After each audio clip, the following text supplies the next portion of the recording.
자, 할렐루야. 주님의 이름으로 오늘 이 자리에 오신 모든 분들을 환영합니다. 저는 지난 2주 동안에 아르메니아와 조지아라고 하는 나라를 다녀왔습니다. 성지 순례를 했습니다. 지금까지 우리에게는 묻혀 있었던 교회사의 중요한 나라들이었습니다. 아르메니아, 조지아가 어디에 있는가? 지도를 한번 보실까요? 저렇게 터키, 밑으로는 이란, 위로는 러시아. 그래서 흑해와 카스피해 사이에 러시아어로 카프카스 산맥, 영어로 말하면 코카서스 산맥이라고 하는 그 산맥에 면한 나라 중에 두 나라입니다. 특별히 로마 제국이 처음으로 예수 그리스도를 영접하고 로마의 국교가 되었다, 이렇게 우리들이 많이 배웠는데, 이 나라들은 로마보다도 근 100년에 앞서서 기독교를 받아들이고 기독교를 국가의 종교로, 기독교 국가로 만들었던 그런 나라들이었습니다. 특별히 재미났던 것은 저 아르메니아, 저 땅의 사람들이 원래 옛날에는 이쪽 카스피해부터 저 흑해 저 밑에까지 전부 다가 자기네 나라 땅이었다는 게 실제로 역사적으로 그렇습니다. 그런데 중세기 이래로 투르크, 지금의 터키 이 사람들의 선조들의 공격을 받고 침략을 받아서 계속 땅을 뺏겼습니다. 그 땅을 뺏기면서 많은 것들이 상실됐는데, 그 땅이 넓었던 시절을 생각하면 이 사람들은 어떻게 믿고 있냐 하면, 창세기의 역사는 우리의 역사다, 그렇게 믿습니다. 실제로 에덴 동산이 아르메니아였다, 그렇게 믿어요. 창세기 2장에 보면 에덴 동산에 강이 4줄기가 흘렀다, 유프라테스, 히데겔, 비손, 이렇게 기혼, 이런 강이 흘렀다. 그런데 그 중에 유프라테스 강과 히데겔, 티그리스 강이라고 교과서에서는 배웁니다만, 그 두 강이 아르메니아, 옛날 아르메니아 땅에서 발원돼서 그 땅을 흘러내립니다. 그러니까 일견 의미가 있죠. 에덴 동산이라고 할 만합니다. 어쨌든 그들은 그렇게 믿고 삽니다. 그 다음에 하나님이 인간의 죄악이 관영한 것을 보시고 홍수 심판을 하면서 노아의 홍수를 일으켰습니다.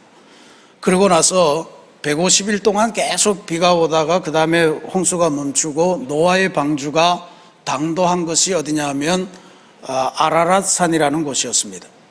아라랏산은 저렇게 생겼는데, 지도를 보시면요, 지도에서는 지금 저 터키라고 되어 있는 곳에 조금 위쪽에 있습니다. 그러니까 아르메니아 가장 이 서쪽인가요? 서쪽에 이렇게 가서 거기 호비랍이라고 하는 수도원이 있는데, 거기에서 어떤 수도사가 수도를 하다가 지하 감옥에 갇혀서 핍박을 받고 있는데, 그러다가 이제 왕이 병이 걸린 거를 그 지하 감옥에서 나와서 고쳐주고 하면서 이제 그 아르메니아의 기독교 국가가 됐다, 이제 이런 이야기인데, 그 호비랍 수도원에서 저 아라랏산까지가 7km밖에 되지 않습니다. 그러니까 눈에서 저렇게 환하게 보이는 거예요. 저기 있는 수도원이 저희들이 방문했던 그 수도원입니다. 저 아라랏산이 높이가 무려 5,137m나 되는데, 저것을 지금은 터키에게 빼앗겼죠. 아르메니아 사람들은 저 아라랏산을 수도에서는 어디에서나 볼 수 있어요.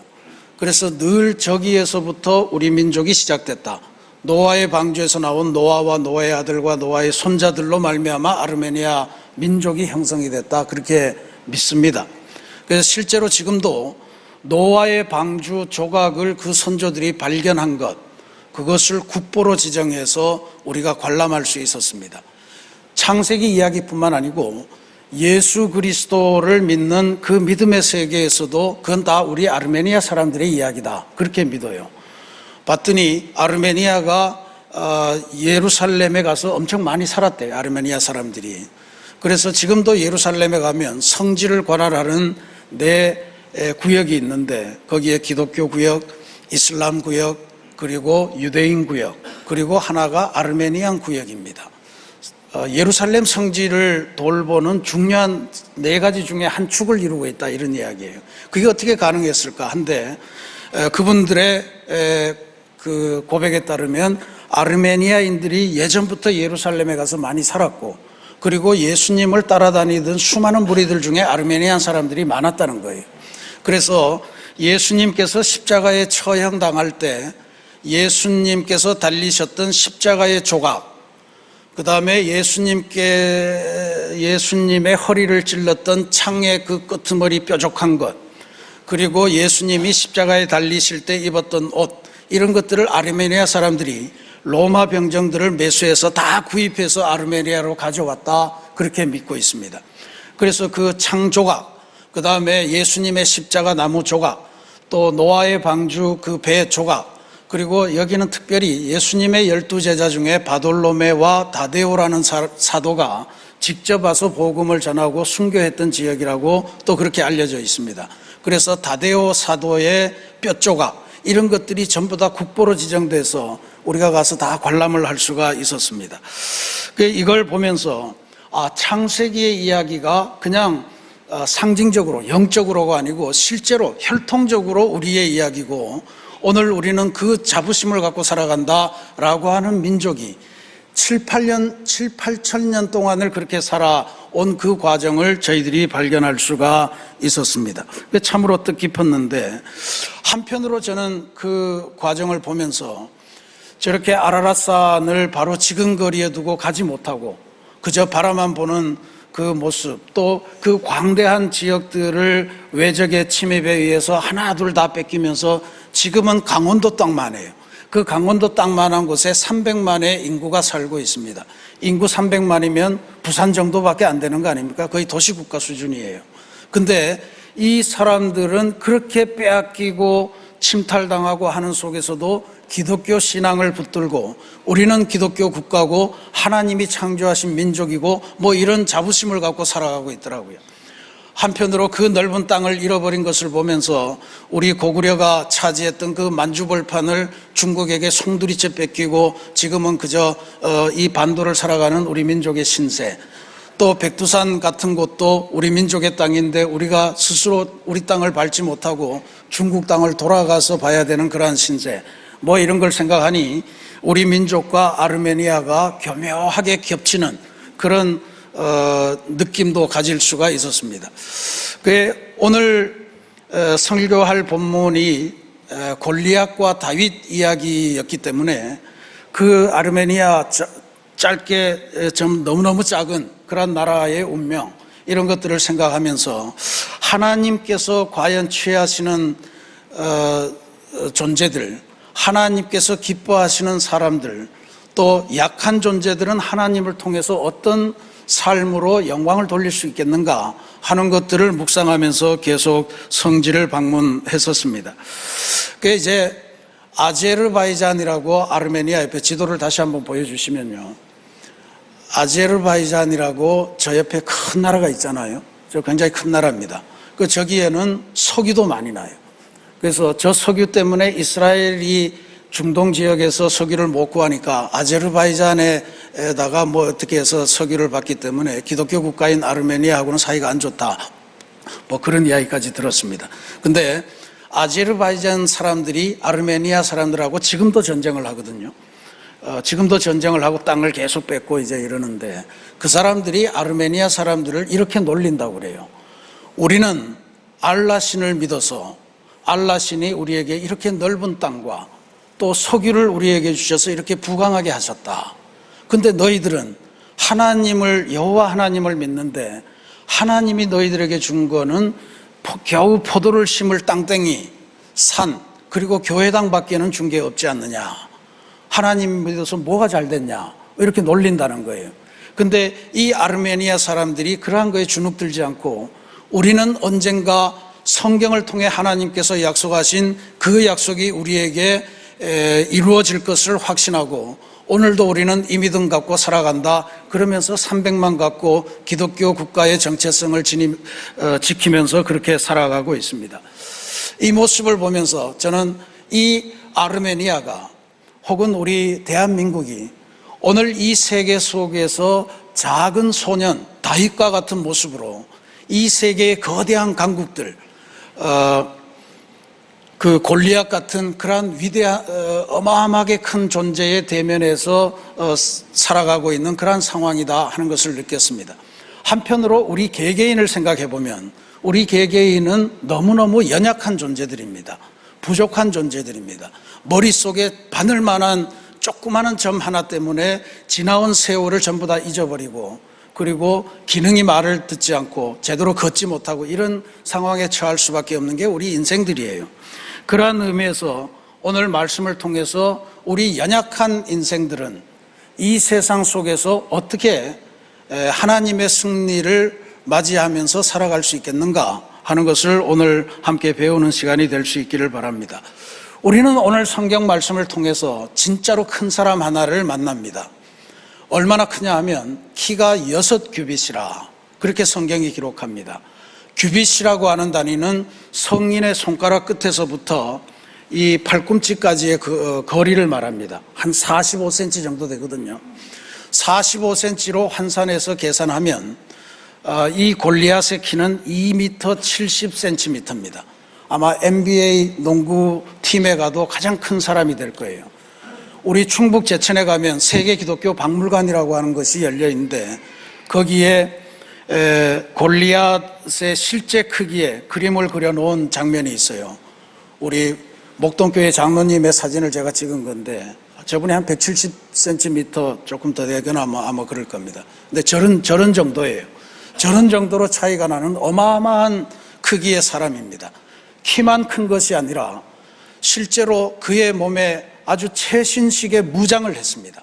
머리에 놋투구를 썼고 온몸에 놋 갑옷을 입었고 발에는 놋 각반을 차고 그렇게 있습니다. 손에는 강철검을 들었다고 그랬어요. 그러니까 한마디로 말하면 청동기 문명으로 온몸을 뒤집어 싼 거예요. 큰 사람이 최신식 무기로 완전히 무장한 존재가 되니까 그러한 존재 앞에서 하나님을 믿는다는 이스라엘 군사들이 완전히 바짝 쫄아서 벌벌 떨고 있는 게 성경의 기록입니다. 오늘 우리는 아주 짧은 말씀을 읽었습니다만 여러분들 댁에 돌아가셔서 사무엘상 17장 말씀을 한번 통째로 다 읽어보시길 바라요. 거기에 진짜로 이 거대한 골리앗 앞에 서 있는 다윗의 주옥 같은 그러한 신앙 고백이 있고 하나님의 능력으로 골리앗을 이길 수 있는 영적인 비결, 이것을 배울 수 있는 좋은 그러한 기회가 될 겁니다. 근데 지금 문제는 그렇게 하나님을 믿는다고 하는 이스라엘 백성들, 이스라엘 왕, 이스라엘 군인들, 이런 사람들이 단지 크다는 이유로, 단지 최신식의 그러한 무장을 했다는 이유로 그 골리앗 앞에서 부들부들 떨고 있는 거예요. 어떻게 보면 이게 오늘 우리 하나님을 삶의 주인으로 모시고 있는 그리스도인들이 세상에 나아가서 당당하지 못하고 세상에 나아가서 주눅들고 세상에 나아가서 뭔가 불안을 느끼고 공포를 느끼는 이런 현상과 다르지 않습니다. 우리 기독교인이 분명히 해야 될 것은 예수님께서 말씀하셨듯이 진짜로 두려워할 존재를 두려워하고 두려워할 필요가 없는 존재는 두려워하지 말라. 뭘 두려워해야 되냐면 우리들의 몸을 죽일 뿐 아니라 우리들의 영혼도 죽일 수 있는 하나님을 두려워해야지 그 나머지 것은 두려워할 필요가 없다라고 분명히 말씀하시는데 지금 현실은 그렇지 않습니다. 그러니까 모든 이스라엘 군사들이 왕을 비롯해서 전부 다 골리앗 앞에서 부들부들 떨면서 그 골리앗이 하나님을 모욕하고 하나님을 믿는다면 하나님 힘 믿고 나한테 한번 싸움을 걸어와 봐라 뭐 온갖 모욕을 해도 꼼짝을 못하고 있는 거예요. 그런데 여기에 우리 소년 다윗이 나타납니다. 소년 다윗은 사실은 골리앗과 비교하면 비교를 할 수가 없는 존재예요. 일단 군인이 아닙니다. 더군다나 장수는 더더욱 아니죠. 왜 전장터에 나왔냐 하면 형들이 지금 군사로 나갔는데 그 형들에게 도시락을 배달하러 온 사람이에요. 요즘으로 치면 배달의 민족 알바를 하러 온 거예요. 그러니까 이 다윗이 전쟁을 해야 될 의무도 없고 아무것도 없어요. 근데 다만 다윗은 지금 하나님의 이름이 모욕당하는 일에 분개하고 있고 그 다음에 하나님을 믿는다는 이스라엘의 군사 왕, 이런 사람들이 전부 다 그 앞에 부들부들 떨고 있고, 그러니까 다윗이 참지 못해서 저 사람하고 내가 싸워야 되겠다 하고 나선 거예요. 그러니까 사울왕이 말립니다. 너 가만히 있어라. 너는 도시락 배달하러 왔으면서 왜 전쟁을 하라고 그러냐. 그러니까 다윗이 뭐라고 이야기를 하냐 하면 이런 말씀을 합니다. 오늘 우리가 봉독은 안 했지만 34절부터 37절에 주의 종이 아버지의 양을 지킬 때에 사자나 곰이 와서 양떼에서 새끼를 물어가면 내가 따라가서 그것을 치고 그 입에서 새끼를 건져내었고, 그것이 일어나 나를 해하고자 하면 내가 그 수염을 잡고 그것을 쳐주겠나이다. 주의 종이 사자와 곰도 쳤은즉 살아계시는 하나님을 모욕하는 이 할례받지 않은 블레셋 사람이리이까 그가 그 짐승의 하나와 같이 되리이다. 또 다윗이 이르되 여호와께서 나를 사자의 발톱과 곰의 발톱에서 건져내셨은즉 나를 이 블레셋 사람의 손에서도 건져내시리이다. 위대한 고백입니다. 지금 골리앗 앞에 선 다윗은 골리앗의 그 큰 키, 골리앗의 그 화려한 무장, 이것을 보는 것이 아니고 하나님이 내가 어려운 상황에서 내가 내 직업을 수행할 때 나를 지켜주셨던 그 하나님의 손길을 기억하는 거예요. 이게 이 세상을 우리가 당당하게 이기는 방법의 하나입니다. 우리가 세상의 크기를 보면 우리는 주눅들 수밖에 없습니다. 얼마나 주눅이 많이 드는지 몰라요. 우리 특히 한국 사람, 중국 사람, 한문을 쓰는 사람은 이 큰 대자에 환장을 하지 않습니까? 우리 민족은 작아도 나라 이름이 뭐예요? 대한민국 하잖아요. 그리고 뭐 우리나라를 다스리는 최고 통수권자를 뭐라 그럽니까? 중국에서는 그냥 통령 이렇게 이야기를 해요. 총통. 근데 우리는 대통령 이러잖아요. 다리를 하나 지어도 대교라고 그럽니다. 대교라고 하는 말, 이 비슷한 이야기를 중국과 한국에서는 들어본 적이 없어요. 그냥 골든 브릿지지. 뭐 거기에다 그레이트 뭐 빅 어쩌고 이런 거 수식어를 붙이지를 않더라고요. 우리만 큰 거를 좋아해요. 그리고 뭐 박이 넝굴째 흘러온다 이런 말들 좋은 말 아닙니까? 근데 이게 만족을 못해요. 그래서 대박이 터진다 이렇게 말을 해야 되는 거예요. 교회도 마찬가지입니다. 그냥 부흥해 이러면 안 되니까 심령 뭐라 그럴까? 대부흥해. 그래야 막 은혜가 쏟아질 것 같고 막 이런 느낌을. 대자를 좋아해요. 대자를 좋아하는데 오늘 이 이야기를 가만히 보면 하나님 없이 커지는 것, 하나님 없는 골리앗, 하나님을 모욕하는 골리앗은 결국 죽어요. 그것도 자기가 자랑하던 자기의 그 칼에 의해서 자기 배를 찌르고 죽게 되는 그러한 운명에 처한다는 걸 기억하셔야 됩니다. 인생이 작으냐, 내가 가진 실력이 작으냐 이런 건 문제가 되지 않습니다. 거기에 하나님이 있느냐 없느냐 이게 중요한 것이라는 것을 오늘 우리가 다윗에게서 배울 수가 있습니다. 나를 위기의 순간에서 건져내 주신 그 하나님을 기억하면 우리 앞에 아무리 큰 골리앗이 와도 우리는 그걸 단순하게 저놈이 크구나, 저놈에게는 어디를 던져도 맞겠구나, 내가 갖고 있는 물맷돌 던지면 아무렇게나 던져도 맞겠구나. 실제로 저 충북 제천에 가서 우리 장로님들하고 이거 돌려봤는데 웬만하면 다 맞더라고요. 땅바닥에 패대기 치지 않는 한 다 맞아요. 골리앗은 그런 존재입니다. 그러니 두려워할 필요가 없습니다. 또 하나 다윗에게 배울 것은 다윗이 가진 자신의 무기를 하나님이 주신 무기라고 생각하고 그 무기를 자랑스럽게 생각했다는 거예요.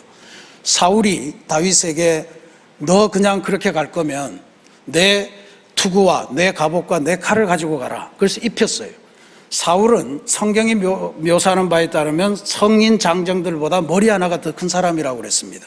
소년 다윗에게 이 옷이 맞을 리가 없어요. 근데 사울이 정말 나쁜 어른이죠. 자기는 무서워서 싸우지 못하는데 어린애가 싸우겠다고 하니까 너 내 옷이라도 내 칼이라도 갖고 와서 싸워라 이러고 지금 밀어내는 거예요. 이런 어른들이 되면 안 됩니다. 할 수 있는 한 자녀들을 보호하기 위해서 우리가 싸워야죠. 근데 다윗이 몇 걸음 입고 걸어봤더니 정 안 맞고 불편하니까 버려요. 다 벗어버리고 하나님이 그를 구원해 주실 때 목동 생활을 할 때 그가 가졌던 무기 바로 물맷돌, 그리고 물맷돌을 돌리는 물인매라고 그러나요? 그거, 그 다음에 막대기, 이것만 들고 나갑니다. 그러니까 골리앗이 아주 기가 막히죠. 네가 나를 개로 보느냐, 그래서 막대기 들고 나왔냐, 이러면서 막 조롱을 합니다.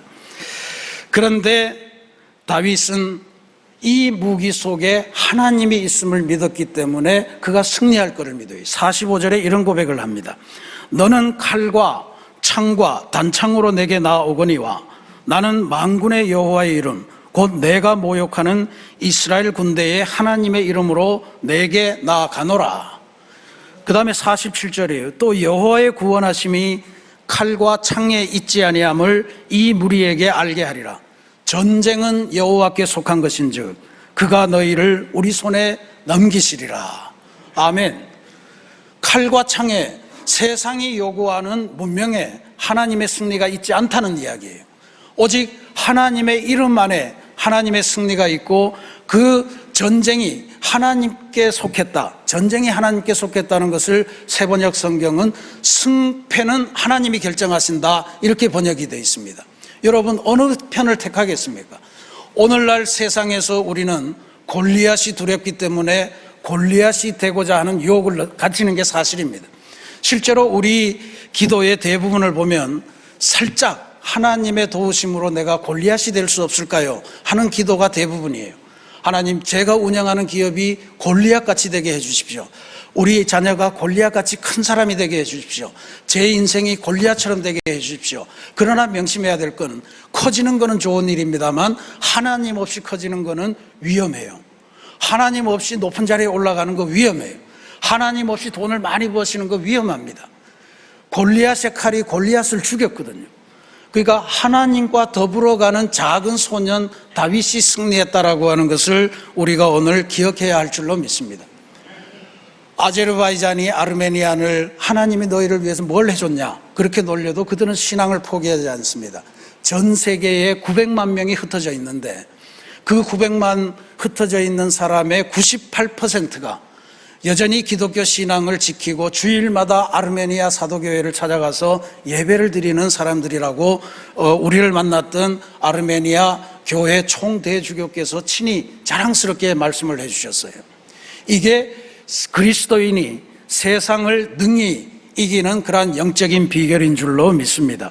사랑하는 우리 새신교회 성도 여러분, 그리고 오늘 우리 성도들의 초대를 받고 교회에 나오신 형제자매 여러분, 그리고 오랜만에 교회에 오신 우리 성도 여러분, 세상이 워낙 험하기 때문에 우리가 골리앗처럼 되면 세상에서 불안을 느끼지 않을지도 모른다라고 하는 유혹을 느끼는 것은 인지상정입니다. 그러나 우리는 골리앗이 되어서는 하나님의 마음을 얻을 수가 없습니다.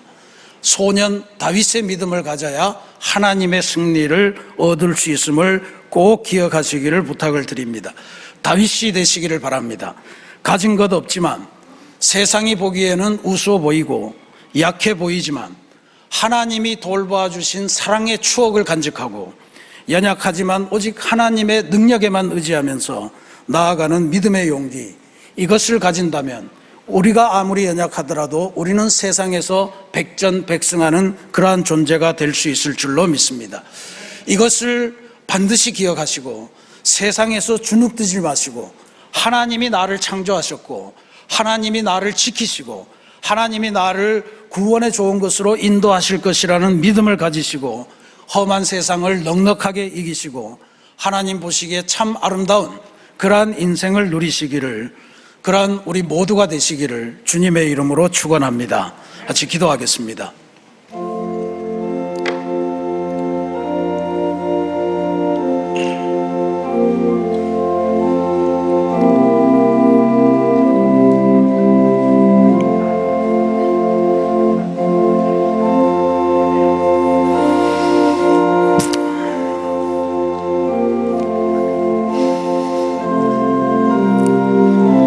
사랑의 하나님,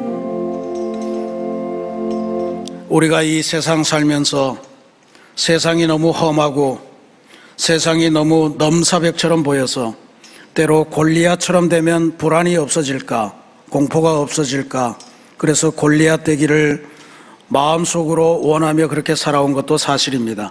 그러나 오늘 하나님의 말씀을 다시 보니 하나님 없이 자라난 골리앗, 그에게 닥칠 운명은 멸망밖에 없음을 깨닫게 됩니다. 비록 작더라도 하나님 신앙, 하나님께서 지켜주신 그 신앙의 추억을 간직한 다윗에게 골리앗은 하나의 큰 관역에 불과하였음을 저희들이 보게 되는데, 하나님 이 다윗의 믿음을 보며 우리가 살아가는 이 세상을 넉넉하게 승리하는 영적인 비결을 배우도록 주님 인도하여 주옵소서. 오늘 특별히 주님의 전에 초대돼 나온 사랑하는 형제자매들, 다윗의 믿음을 새롭게 배우며 이 세상 속에서 세상을 넉넉히 이기며 하나님이 기뻐하실 승리의 삶을 사는 비결이 여기 있으니 이제부터 하나하나 배워가는 귀한 출발점이 되게 인도하여 주시옵소서. 예수님의 이름으로 감사기도 드립니다. 아멘.